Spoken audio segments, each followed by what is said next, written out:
Batman number 23.4, aka Bane, written by Peter Tomasi, art by Graham Nolan. So this kind of just fills in a couple gaps of what we knew was happening in a couple books, and then how we got to what's gonna be happening in Forever Evil. So we open up with Bane, and he's like, you know who I am. I'm the guy who broke the Batman's back and I took over Gotham back in the day. Yeah, that was all sweet and cool.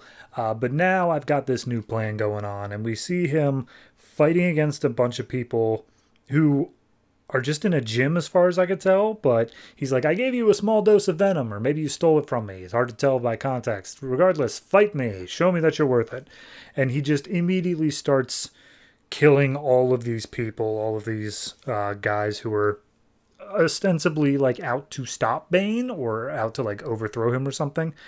And finally, as he's like about to break the last one's back, the same way he broke Batman's back, this small little girl shows up saying, "Oh, Daddy." And Bane's like, unbelievable. You brought your own daughter along here to try to change my mind and not break your back? Are you serious? And the girl's just like, oh, Senor Bane, you don't understand. I just want to watch. And then he smacks the dad's back onto his knee, and then the kid's just like, yeah, no, he beat me and my mom. He's awful. Like all the kids, they know you run this place. They fear you. They wouldn't stand up. But me, I don't fear you, Mr. Bane. I see you as Santa Prisca's hero. And she holds his hand, and then Bane like recoils suddenly. He's like, don't touch me. Don't ever, you touch me again, I will kill you. And so then he leaves and also backhands the girl. So at this point, there's been a whole thing going on in Talon where Bane is using the money from one of the characters in that in order to launch an attack on Gotham to take it back from the Owls, I guess. It's a whole thing. But regardless, he's finally shipping out, and he's like, yeah, no, over in that book, the Secret Society already contacted me, and I said, pshaw, they seem pretty stupid. But regardless, we're heading over anyway.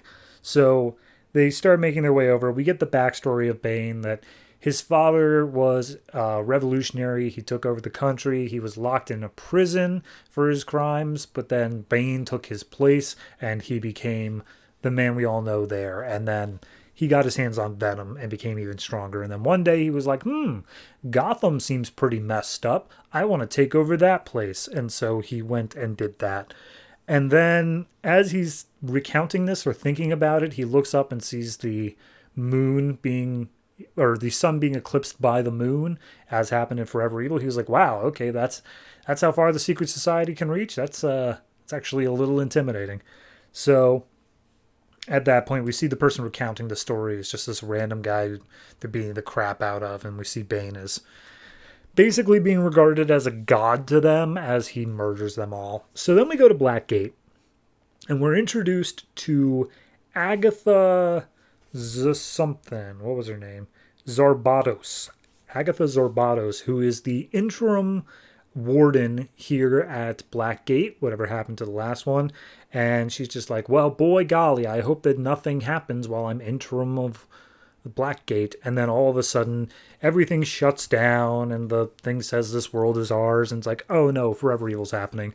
So she hops on the intercom and gives a rousing speech to all the guards, being like, oh, it is your duty to stop everyone from leaving. We're the last line of defense here. And she breaks out the armory, gets some guns, and the moment she exits her office, all of the inmates are already out, and they're like, hi, warden, Bane called ahead. So it turns out that a bunch of the guards were working for Bane. They orchestrated the whole blackout thing, or the whole breakout once the blackout happened. And it's like, yep. So here's the plan. Apparently in Gotham, because of Forever Evil, their plan is that they want to divvy up the city, and they're going to each have their own little piece of the pie.